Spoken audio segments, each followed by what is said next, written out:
कक्षा 12 मैथमेटिक्स छात्रों, हमारा चैप्टर नंबर 3 मैट्रिसेस चल रहा था और ये हमारी उसकी चौथी वीडियो है।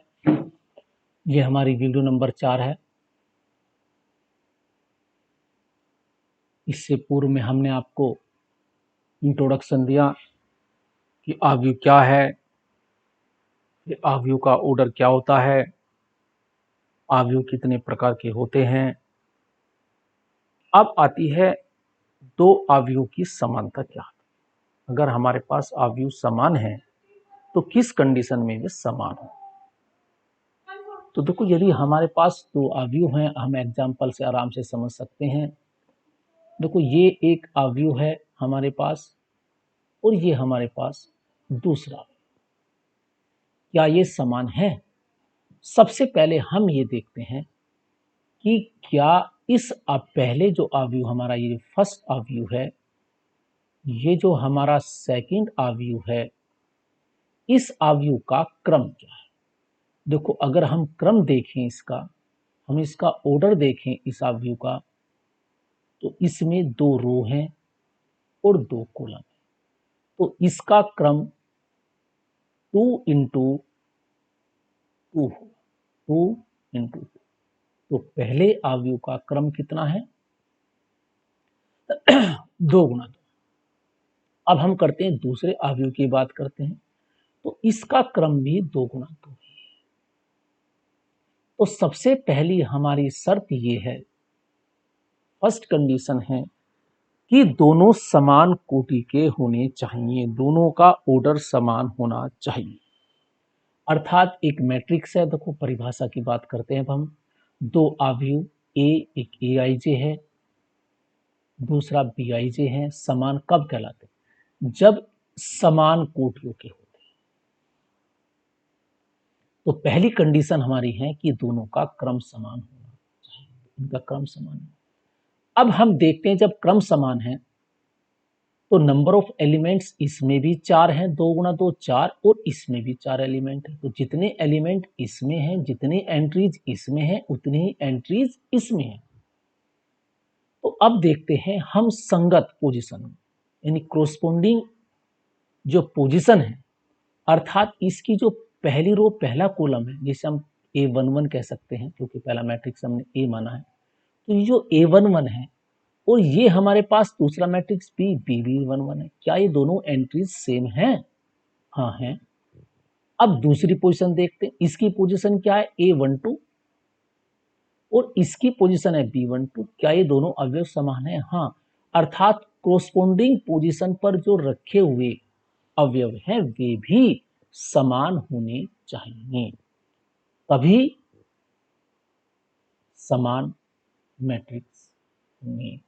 तो हम देखते हैं ऑर्डर समान है, ए का प्रत्येक अवयव बी के संगत अवयव के समान है, अर्थात आईजे के सभी मानों के लिए ए आई जे बी आई जे के बराबर है। अर्थात ये A11 है, ये A12 है। A11 पर क्या रखा हुआ है? 2। B11 पर क्या रखा है? 2। तो A11 इजकल टू B11। ये हमारे पास क्या? A12 पहली रो दूसरा कॉलम, ये पोजीशन कौन सी कहलाती है? A12। ये कहलाएगी B12। दोनों समान है, 3 है, एंट्री समान है। ये हमारे पास क्या दूसरी पोजीशन है? A21। ये हमारे पास है B21।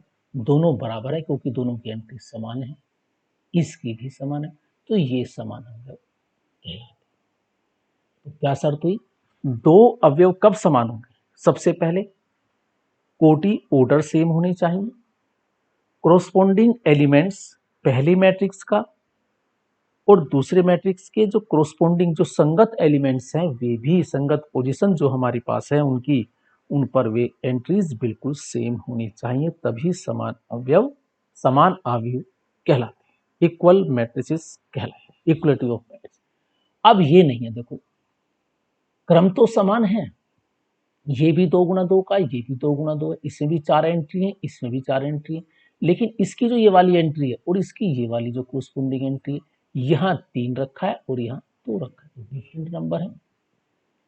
यहाँ 2 है, जब एक ही जगह डिफरेंट है बाकी से हमें कुछ, जब एक ही अगर हमें एक ही अवयव ऐसा है कि वो डिफरेंट है, बाकी चाहे देखने की आवश्यकता नहीं होती, देख सकते हैं। देखो यहाँ तो नीचे वाले तो सेम समान लेकिन ऊपर वाले डिफरेंट है, तो ये हमारे पास समान अवयव नहीं है। यहाँ लिखेंगे A does not equal to B, अर्थात एक मैट्रिक्स और बी मैट्रिक्स आपस में समान नहीं है, तो ये कहलाती है अवयव की समानता। तो हमारे पास अगर दो अवयव समान दिए हुए हैं तो उनके कोरोस्पोंडिंग पोजीशन समान होंगे। अगर समान अवयव दिए हुए, अगर हमें समान दिखाना है तो कोरोस्पोंडिंग एंट्री समान होनी चाहिए, ऑर्डर समान होनी चाहिए। ये तो हमारी फर्स्ट कंडीशन है, ऑर्डर समान होनी चाहिए और फिर कोरोस्पोंडिंग एंट्री भी सेम होनी चाहिए। तो ये थी हमारी अवयव की समानता, इक्वलिटी ऑफ मैट्रिक्स। अब हम कुछ एग्जाम्पल देख लेते हैं इसका। देखो बड़ा अच्छा एग्जाम्पल है, ये एक मैट्रिक्स है। तो देखो ये जब दोनों इक्वल मैट्रिक्स हैं, उसने कहा है कि दो इक्वल मैट्रिक्स है तो एक्स वाई जेड की वैल्यू बताओ। तो देखो इस पोजीशन पे क्या रखा है, ये तो एक्स किसके बराबर होना चाहिए, इसका होना चाहिए, तो इसके बराबर एक्स की वैल्यू हो गई, वाई की वैल्यू 0 हो गई, जेड की वैल्यू 2 होगी, ए की वैल्यू √6 होगी। जब ये इक्वल है, उसने कहा है कि इक्वल मैट्रिक्स है तो समान है। अब देखो ये बहुत अच्छा प्रश्न है, ऐसे क्वेश्चन हमारे पास एक्सरसाइज में भी हैं। यदि ये दो मैट्रिक्स उसने सेम दी, इक्वल लिखे हैं तो सेम है, और देखो हम देख भी सकते हैं ऑर्डर समान है। जब ऑर्डर समान है और इक्वल दिए हैं तो कोरोस्पोंडिंग एंट्री भी समान होनी चाहिए। ये वाली पहली, इसकी पहली पोजीशन, इसके संगत कौन सा है, ये वाला पोजीशन। तो पहला प्रतिशत लिख दें x + 3 = 0। यहाँ से x की वैल्यू आ गई -3, z + 4 की वैल्यू 6 है। यहाँ से हम z + 4 = 6 और सोल्यूशन करके z की वैल्यू ज्ञात कर सकते हैं।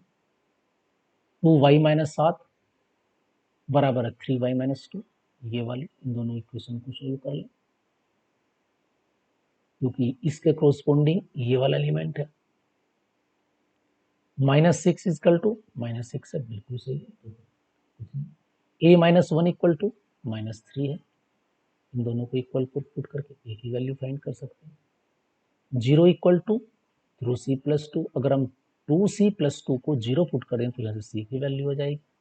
तो इस प्रकार हम सब कोरोस्पोंडिंग वैल्यू रखकर हम इनकी सबकी A B C X Y Z के मान ज्ञात कर सकते हैं। सोल्यूशन इसमें किया हुआ है सब, तो ये रखने पर हमने सोल्यूशन कर लिए।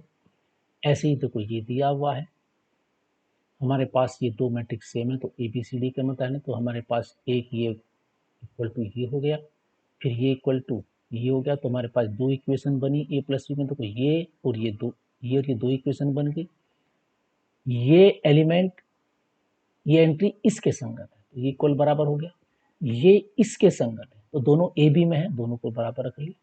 इन्हें हम हल कर लेते हैं, कोफिशिएंट इक्वल करके ए बी की वैल्यू फाइंड कर लेंगे, और ये वाली एंट्री इसके इक्वल है, ये वाली एंट्री इसके इक्वल है, क्योंकि इक्वल मैट्रिक्स है।